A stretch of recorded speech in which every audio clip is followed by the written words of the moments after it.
Good evening my dear छात्र एवं छात्राओं। आज बायोलॉजी का तीसरा लेक्चर है। इसके पहले 2 वीडियो आपके मिल चुके होंगे और ये वीडियो डालने का सिर्फ एक ही मतलब है कि आप इसे देखें और याद करें, लिख लिख कर चीज़ें याद करें रूम पे। मेरे ग्रुप में लगभग सभी बच्चों का कॉन्टैक्ट नंबर है। बेटा अगर आप पढ़ोगे नहीं तो मैं कभी भी किसी भी बच्चे से क्वेश्चन पूछ सकता हूँ फ़ोन करके। जो भी मैंने साइटोलॉजी का अभी तक 2 लेक्चर लिया हूँ, मैं कभी भी किसी से फ़ोन करके पूछ सकता हूँ। अगर मैं पूछा और आप बता नहीं पाए तो ये आपके लिए अच्छा नहीं होगा। ये क्योंकि एग्ज़ाम बहुत ज़्यादा दिन नहीं बचा है बाबू। ये आपकी जिम्मेदारी है कि जितना पढ़ाया जाता है उसको समय से तैयार कर लें ताकि एग्ज़ाम में आप अच्छे से अच्छा कर सकें। आइए थोड़ा आज हम लोग बात करते हैं आनुवांशिक पदार्थ की। देखते हैं आनुवांशिक पदार्थ होता क्या है। ये जो आनुवांशिक पदार्थ होता है यही बाबू एक पीढ़ी से दूसरी पीढ़ी में जाता है। आप लोग देखे होंगे ये जो आनुवांशिक पदार्थ है जिसको हम लोग कहते हैं डीएनए, आरएनए, यही एक पीढ़ी से दूसरी पीढ़ी में जाता है। तभी कहा जाता है कि आत्मा कभी भी मरती नहीं है, आत्मा अमर और अजर है। मतलब क्या हुआ कि एक बॉडी को छोड़ेगी तो दूसरे बॉडी में प्रवेश कर जाती है। मतलब बाबा से पापा है, बाबा से पापा पैदा हुए, पापा से हम लोग हुए। ये जो हेरिडिटी मटेरियल ट्रांसफ़र होता रहता है ये यही डीएनए या आरएनए होता है। और बाबू ध्यान देना, इस डीएनए और आरएनए को के लिए एक शब्द का प्रयोग किया जाता है जिसका नाम होता है न्यूक्लिक अम्ल या न्यूक्लिक एसिड। न्यूक्लिक एसिड या न्यूक्लिक अम्ल। ध्यान देना, ये न्यूक्लिक अम्ल होता है। आप कितने प्रकार के बताओगे? 2 प्रकार के, डीएनए और आरएनए। कोई पूछे कि न्यूक्लिक अम्ल कितने प्रकार के होते हैं? 2 प्रकार के, डीएनए और आरएनए। कोई आपसे पूछे कि न्यूक्लिक अम्ल कितने प्रकार का होता है? 2 प्रकार का, डीएनए और आरएनए। ये जो न्यूक्लिक अम्ल होता है बाबू, ये पॉलीमर होता है। बहुत इंपॉर्टेंट एग्जाम में पूछा गया है। ये जो न्यूक्लिक अम्ल है ये पॉलीमर होता है न्यूक्लियोटाइड के। न्यूक्लियोटाइड के, ध्यान से समझना मेरी बात। न्यूक्लियोटाइड खूब बार क्वेश्चन पूछा गया है कि न्यूक्लिक अम्ल किसके पॉलीमर होते हैं? न्यूक्लियोटाइड के। न्यूक्लिक अम्ल किसके पॉलीमर होते हैं? न्यूक्लियोटाइड के।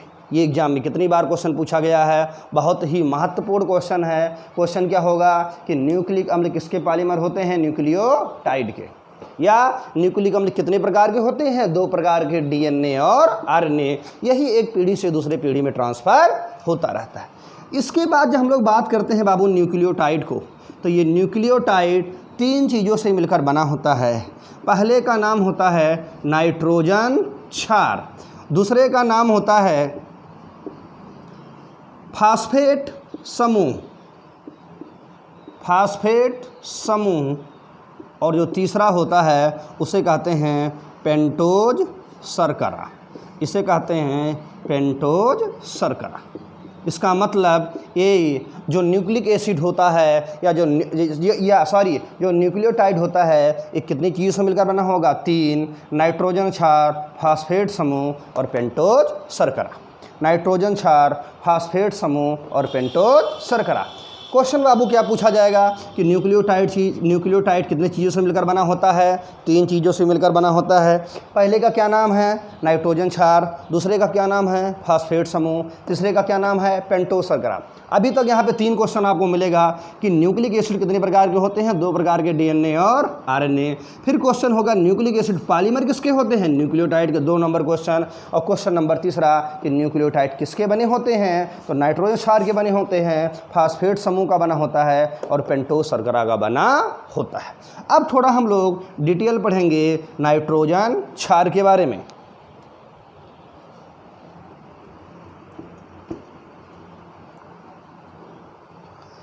ये बाबू जो नाइट्रोजन क्षार होता है, ये जो नाइट्रोजन क्षार है ये 2 प्रकार का है। पहले का नाम है प्यूरीन और दूसरे का नाम है पिरीमिडीन। तो नाइट्रोजन क्षार कितने प्रकार के हो गए? 2 प्रकार के, पिरीमिडीन और प्यूरीन।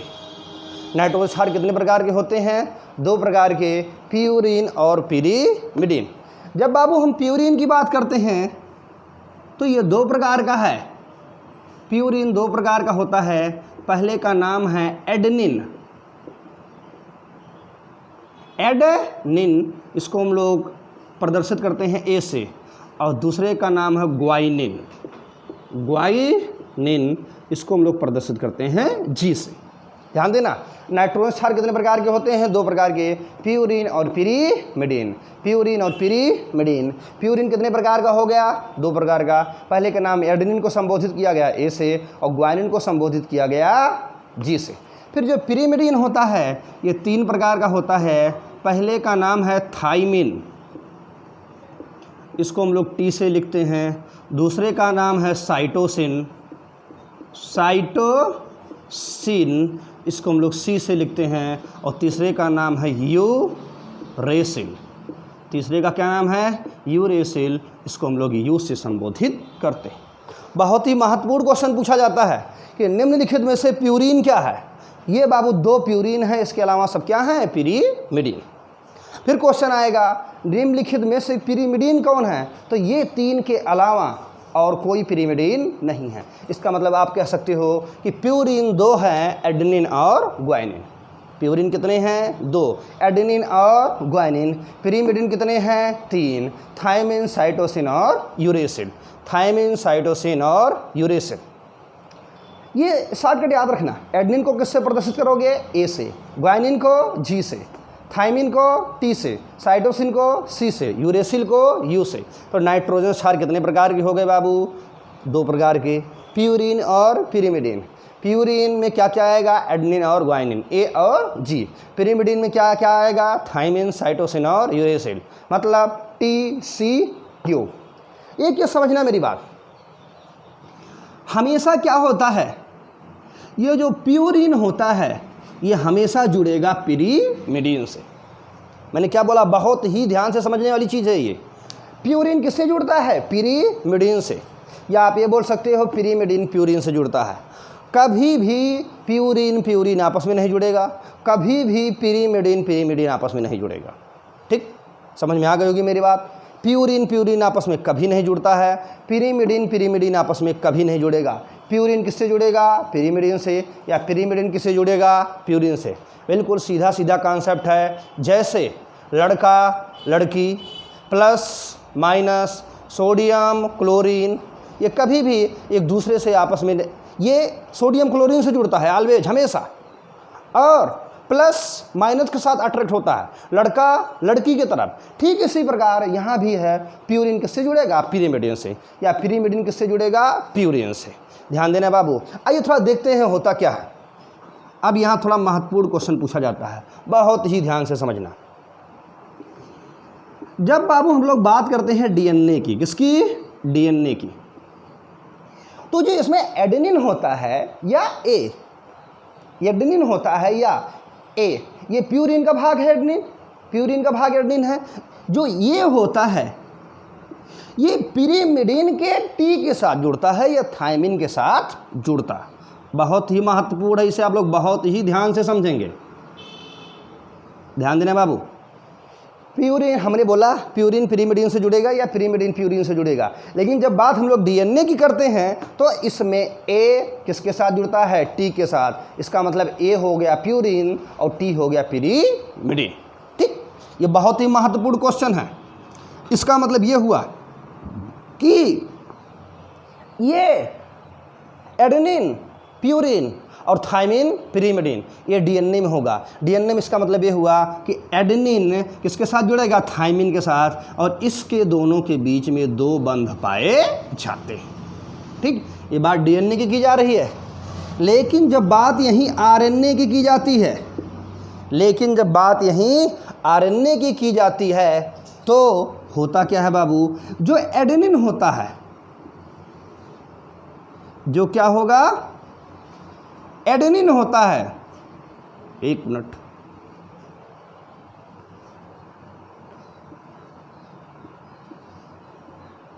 जो एडेनिन होगा ये जुड़ेगा किसके साथ? यूरेसिल के साथ। किसके साथ जुड़ेगा? एडेनिन जो है यूरेसिल के साथ जुड़ता है और बंध कितने बनेंगे? 2 बंध। कितने बंध बनेंगे? आप लोग को समझ में नहीं आएगा, थोड़ा ध्यान देना बाबू।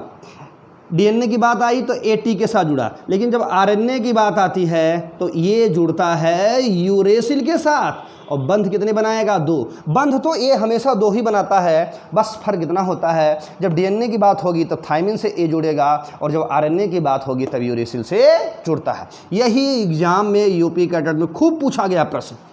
क्वेश्चन क्या पूछा जाता है, बहुत ध्यान से समझना।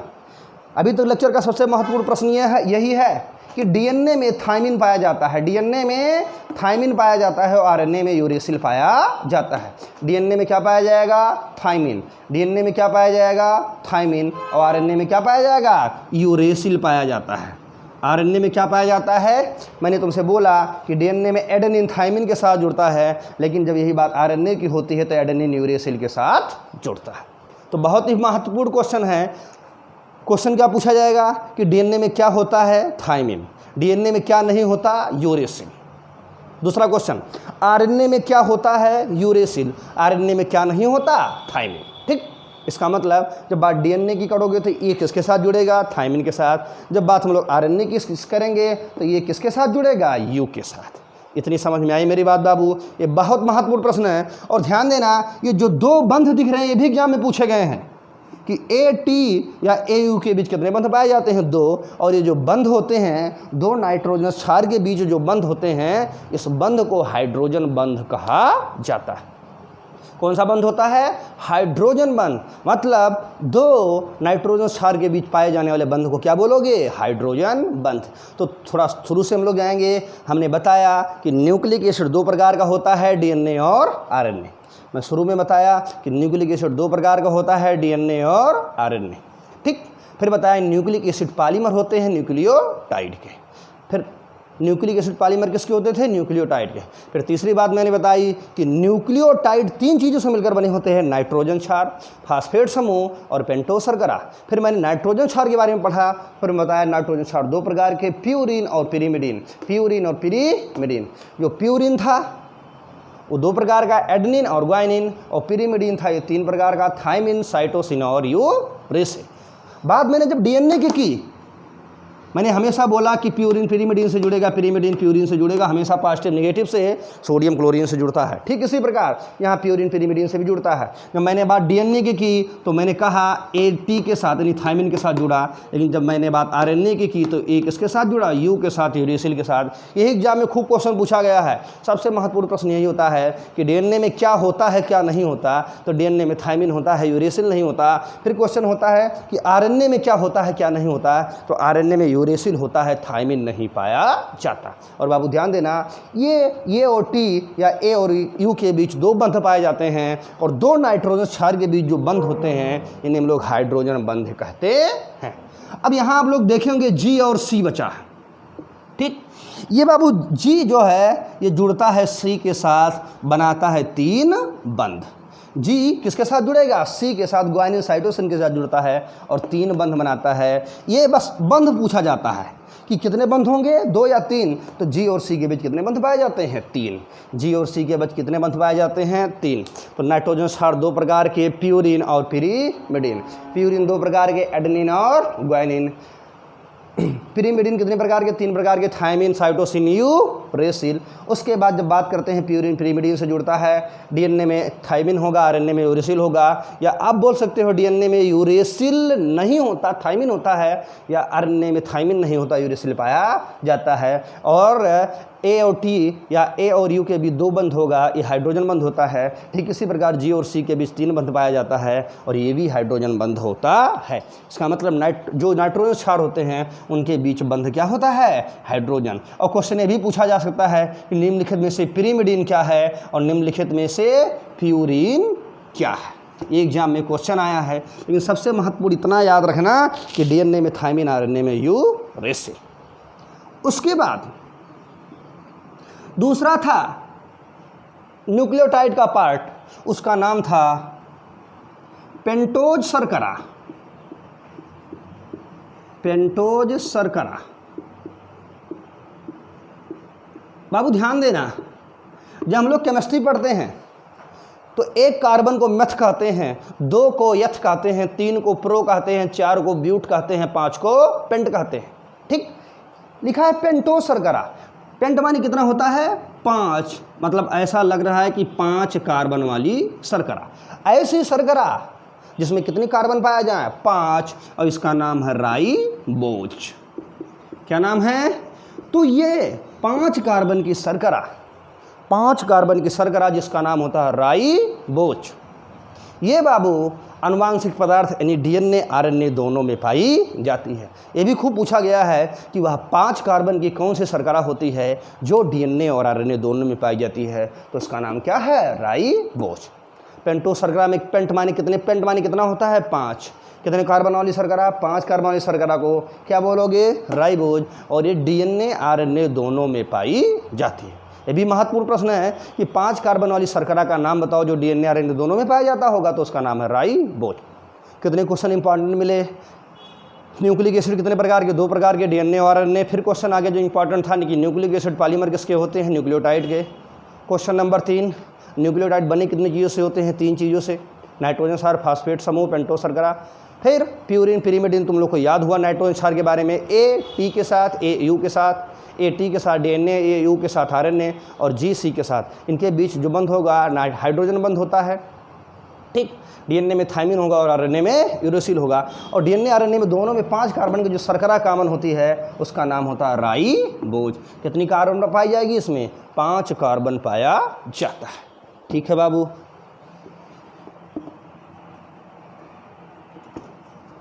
आइए थोड़ा और आगे देखते हैं। सबसे महत्वपूर्ण यही है कि डीएनए में थायमिन होता है और आरएनए में यूरेसिल होता है।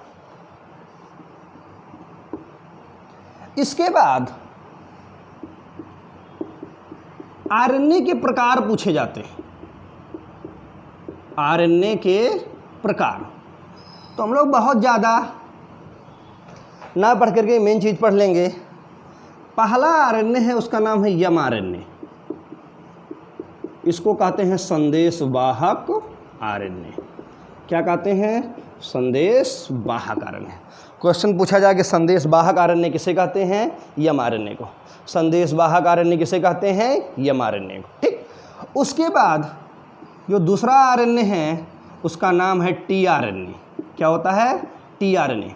इसका सबसे महत्वपूर्ण क्वेश्चन ये होता है कि ये घुलनशील आरएनए होता है। कैसा आरएनए होता है? घुलनशील आरएनए। कैसा होगा? क्वेश्चन ये होता है कि घुलनशील आरएनए किसे कहते हैं? टीआरएनए को। अब आप जानते हो घुलनशील को कहते हैं सॉल्युबल। इसका मतलब टीआरएनए का दूसरा नाम होता है यस आरएनए। यस माने होता है सॉल्युबल, ऐसा आरएनए जो घुलनशील हो। ठीक, तो पहला क्वेश्चन कि संदेशवाहक आरएनए किसे बोलोगे? एमआरएनए को। संदेशवाहक आरएनए किसे बोलोगे? एमआरएनए को बोलोगे। संदेशवाहक आरएनए, एमआरएनए। दूसरा क्वेश्चन, घुलनशील आरएनए का दूसरा नाम क्या होता है? टीआरएनए। या टीआरएनए का दूसरा नाम क्या है? S RNA. या एस आरएनए का दूसरा नाम टीआरएनए। एस आरएनए को टीआरएनए कहते हैं क्योंकि एक ऐसा आरएनए होता है, ये घुलनशील आरएनए होता है। ठीक है बाबू, थोड़ा और आगे देखते हैं।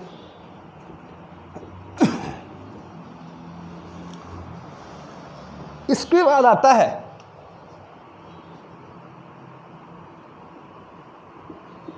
ध्यान देना, थोड़ा इंपॉर्टेंट है,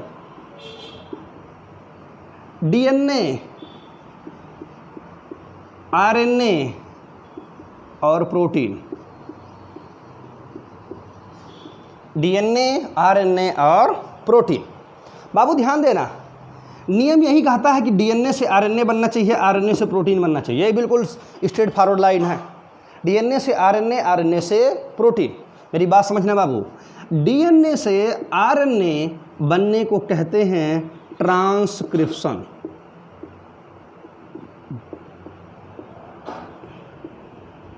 डीएनए से आरएनए बनने को ट्रांसक्रिप्शन कहते हैं। डीएनए से आरएनए बनने को क्या कहते हैं? ट्रांसक्रिप्शन। और आरएनए से प्रोटीन बनने को कहते हैं ट्रांसलेशन। क्या कहते हैं? ट्रांसलेशन। मेरी बात समझना, डीएनए से आरएनए बनने को क्या बोलोगे? ट्रांसक्रिप्शन। और आरएनए से प्रोटीन बनने को क्या बोलोगे? ट्रांसलेशन। बहुत ही बार एग्जाम में पूछा गया है। क्वेश्चन होगा कि आरएनए से प्रोटीन बनने को क्या कहते हैं, ट्रांसलेशन, या क्वेश्चन होगा डीएनए से आरएनए बनने को क्या कहते हैं, ट्रांसक्रिप्शन। डीएनए से आरएनए पूछे तो ट्रांसक्रिप्शन, डीएनए से आरएनए पूछे तो ट्रांसक्रिप्शन, या आरएनए से प्रोटीन पूछे तो ट्रांसलेशन। लेकिन होता क्या है, कभी कभी आरएनए से डीएनए बनता है, तो बाबू इसको कहते हैं रिवर्स ट्रांसक्रिप्शन। क्या कहते हैं, रिवर्स ट्रांसक्रिप्शन। समझना मेरी बात। नियम क्या कहता है कि डीएनए से आरएनए बने, ट्रांसक्रिप्शन, डीएनए से आरएनए ट्रांसक्रिप्शन। लेकिन कभी कभी क्या होता है कि आरएनए से डीएनए जब बनता है तो उसको कहते हैं रिवर्स ट्रांसक्रिप्शन। मैंने क्या कहा था, आगे चीज़ें आनी चाहिए, लेकिन आज क्या हो गया, ये पीछे चला गया। और आप जानते हो, अगर हम लोग के घर पे टीवी या सीडी का रिमोट होता था तो उस पर एक बटन होती थी फॉरवर्ड, एक होती थी रिवर्स। अगर आगे बढ़ाना है तो फॉरवर्ड और पीछे बढ़ाना है तो रिवर्स। ठीक इसी प्रकार, क्योंकि हम लोग को डीएनए से आरएनए आगे आए तब तो ट्रांसक्रिप्शन हुआ, लेकिन आज क्या हुआ, आज हम लोग पीछे पलट गए, पीछे चले गए, मतलब रिवर्स कर गए, और ट्रांसक्रिप्शन तो आप जोड़ोगे ही जोड़ोगे। और ये बाबू जो रिवर्स ट्रांसक्रिप्शन होता है ये सिर्फ और सिर्फ विषाणु में पाया जाता है। एग्जाम में पूछा गया है कि रिवर्स ट्रांसक्रिप्शन किस में पाया जाता है, विषाणु में। ठीक, डीएनए से आरएनए ट्रांसक्रिप्शन, डीएनए से आरएनए ट्रांसक्रिप्शन, आरएनए से प्रोटीन ट्रांसलेशन। लेकिन कभी कभी आरएनए से भी डीएनए बन जाता है तो इसको कहते हैं रिवर्स ट्रांसक्रिप्शन। क्योंकि हम लोग क्या किए, आज फॉरवर्ड नहीं गए, डीएनए से आरएनए आते, फॉरवर्ड आता है, लेकिन आज हम लोग आरएनए से डीएनए चले गए तो ये रिवर्स हो गया। ठीक, और बाबू कभी कभी डीएनए से डीएनए बनने को कहते हैं रेप्लिकेशन या डुप्लीकेशन। इसे कहते हैं रेप्लिकेशन या डुप्लीकेशन। ये भी पूछा गया है कि डीएनए से डीएनए बनने को क्या कहते हैं, रेप्लिकेशन या डुप्लीकेशन। डीएनए से डीएनए बनने को क्या कहते हैं, रेप्लिकेशन या डुप्लीकेशन। एग्जाम में कोई भी 4 प्रश्नों कोई भी पूछा जा सकता है, ठंडे दिमाग से सुनना। नियम क्या कहता है, डीएनए से आरएनए बने, आरएनए से प्रोटीन बने। नियम यही कहता है कि डीएनए से आरएनए बने, आरएनए से प्रोटीन बने। अगर डीएनए से आरएनए बनता है तो ट्रांसक्रिप्शन हुआ, और आरएनए से प्रोटीन बना तो ट्रांसलेशन। लेकिन होता क्या है, जब विषाणु की बात करते हैं तो यहाँ आरएनए से डीएनए बन जाता है, चीज़ें रिवर्स हो जाती हैं, जोड़ दिए रिवर्स ट्रांसक्रिप्शन। रिवर्स ट्रांसक्रिप्शन किस में हुआ, विषाणु में। लेकिन फिर कभी कभी डीएनए से डीएनए बन जाता है तो उसे रेप्लिकेशन या डुप्लीकेशन कहते हैं। डीएनए से डीएनए बनने को रेप्लिकेशन या डुप्लीकेशन कहा जाता है। ठीक है बाबू, थोड़ा और आगे चलते हैं।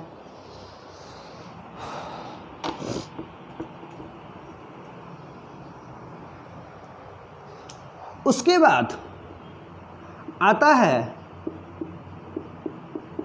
डीएनए का द्विगुणित मॉडल।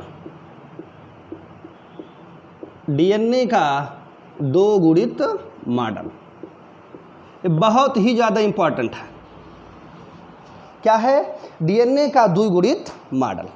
ये बाबू डीएनए का द्विगुणित मॉडल वाटसन और क्रिक ने दिया था। डीएनए का द्विगुणित मॉडल किसने दिया था, वाटसन और क्रिक ने 1953 में। ये खूब पूछा गया एग्जाम में।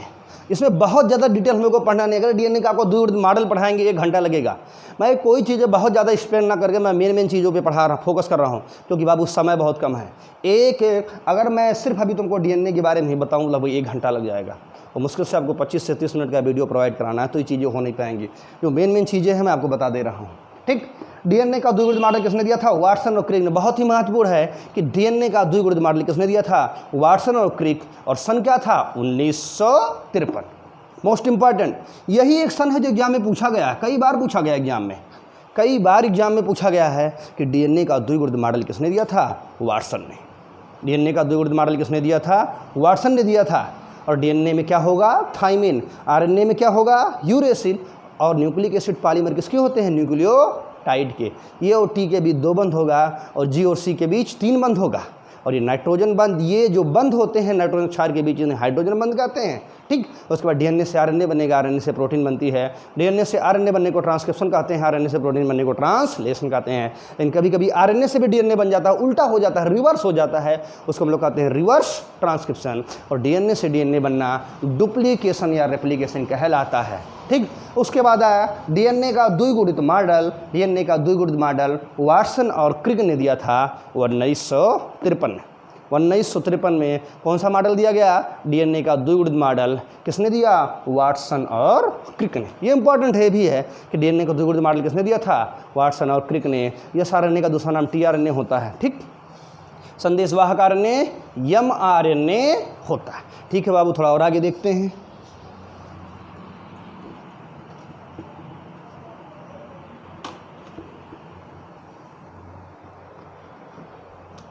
उसके बाद आता है गुणसूत्र।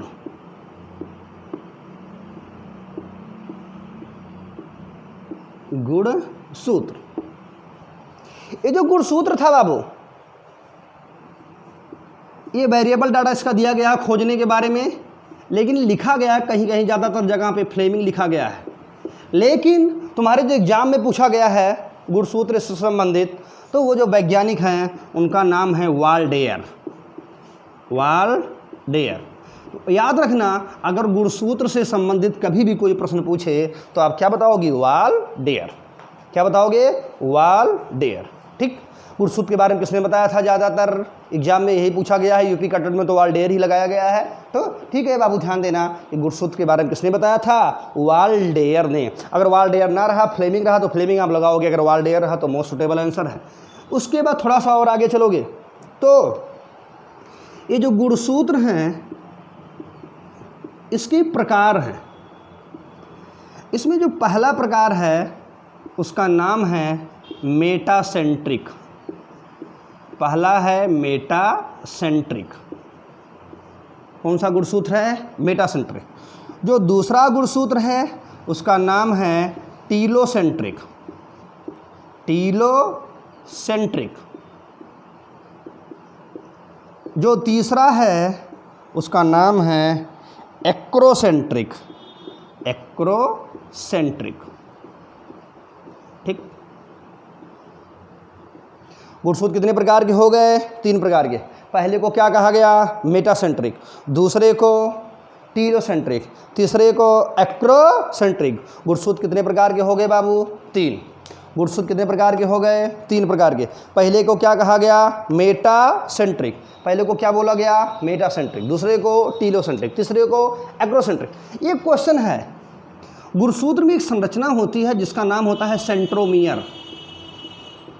गुणसूत्र में एक संरचना होती है जिसका नाम होता है सेंट्रोमियर। अगर गुणसूत्र में सेंट्रोमियर बिल्कुल बीच में है, जब सेंट्रोमियर कहाँ हो? बीच में या मध्य में, बस इतना याद रखना। क्वेश्चन होगा जब गुणसूत्र में सेंट्रोमियर मध्य में पाया जाए तो आप क्या बोलोगे? मेटासेंट्रिक। ठीक, इसमें टीलोसेंट्रिक में जो गुणसूत्र जो सेंट्रोमियर होता है, मेरी बात समझना, मेटासेंट्रिक में माँ से मेटा, माँ से मध्य, माँ से मेटा, माँ से मध्य, माँ से मेटा, माँ से मध्य। मेटासेंट्रिक में गुणसूत्र कहाँ? सेंट्रोमियर कहाँ होंगे? बिल्कुल बीच में। मेटासेंट्रिक में सेंट्रोमियर गुणसूत्र के बीच में होंगे तो उन्हें मेटासेंट्रिक कहोगे। जो टीलोसेंट्रिक होता है इसमें गुणसूत्र, इसमें जो टीलोसेंट्रिक होगा बाबू, इसमें सेंट्रोमियर गुणसूत्र के छोर पर होते हैं। कहाँ होंगे? गुणसूत्र के छोर पर। बात समझना मेरी। एक बार तो सेंट्रोमियर बीच में हुआ, एक बार तो सेंट्रोमियर बीच में हुआ, और एक बार सेंट्रोमियर क्या हुआ? एकदम छोर पर या किनारे। ठीक, जब गुणसूत्रों में सेंट्रोमियर बीच में हो तो मेटासेंट्रिक, जब गुणसूत्रों में सेंट्रोमियर एकदम छोर पर या किनारे हो एकदम, तो क्या बोलोगे? टीलोसेंट्रिक। और एक्रोसेंट्रिक में क्या होता है कि जब गुणसूत्र दूर से केंद्र की तरफ हो, दूर से केंद्र की तरफ हो। कहाँ हो? दूर से केंद्र की तरफ। मेरी बात समझना, 3 कंडीशन यहाँ हो गई। मेटासेंट्रिक, जब गुणसूत्र बिल्कुल मध्य, मेटासेंट्रिक ऐसे गुणसूत्र जिनमें सेंट्रोमियर बिल्कुल मध्य में हो। मेटासेंट्रिक कौन सा गुणसूत्र होगा? जिसमें सेंट्रोमियर कहाँ होगा? बिल्कुल बीचों बीच में, मध्य में। लेकिन टीलोसेंट्रिक होगा जिसमें गुणसूत्र में, टीलोसेंट्रिक में जो गुणसूत्र में सेंट्रोमियर होगा कहाँ होगा? बिल्कुल छोर पर या किनारे होगा। और जो एक्रोसेंट्रिक होगा इसमें दूर से केंद्र की तरफ होगा। अब एक एग्जाम्पल थोड़ी देखना, फर्जी मैं डायग्राम बना रहा हूँ। ये मान लो पहला गुणसूत्र है, मैं बात मेटासेंट्रिक का करूँगा। ये फर्स्ट है। मेटासेंट्रिक की बात करते हैं तो इसमें मान लो सेंट्रोमियर एकदम बीचों बीच में है, ठीक। जब मैं बात दूसरे की करता हूँ, ये दूसरा गुणसूत्र है। अब इसमें जो सेंट्रोमियर है वो बिल्कुल किनारे है, ठीक। जब सेंट्रोमियर मध्य में हुआ तो मेटोसेंट्रिक, जब सेंट्रोमियर एकदम किनारे हुआ तो टीलोसेंट्रिक, और तीसरा जब सेंट्रोमियर छोर से थोड़ा केंद्र की तरफ, मान लो बेटा केंद्र यही है तो छोर से थोड़ा केंद्र की तरफ हो तो एक्रोसेंट्रिक। तो गुणसूत्र के बारे में Waldeyer, most probable answer Waldeyer है। 3 प्रकार के हो गए, मेटासेंट्रिक, टीलोसेंट्रिक, एक्रोसेंट्रिक। मेटासेंट्रिक जब मध्य में सेंट्रोमियर हो, माँ से मेटा, माँ से मध्य, डायग्राम ऊपर पहला नंबर है। दूसरा नंबर टीलोसेंट्रिक में जब बिल्कुल छोर पर किनारे हो क्या सेंट्रोमियर, और जब सेंट्रोमियर छोर से किनारे और केंद्र के तरफ हो तो क्या लगाओगे, एक्रोसेंट्रिक। बस बाबू आज की कहानी यहीं तक। आप लोग कोशिश ये करेंगे कि जो बच्चे अभी तक कोचिंग का चैनल सब्सक्राइब नहीं किए हैं सब्सक्राइब कर ले ताकि आपको वीडियो आगे मिलती रहे। धन्यवाद, गुड नाइट।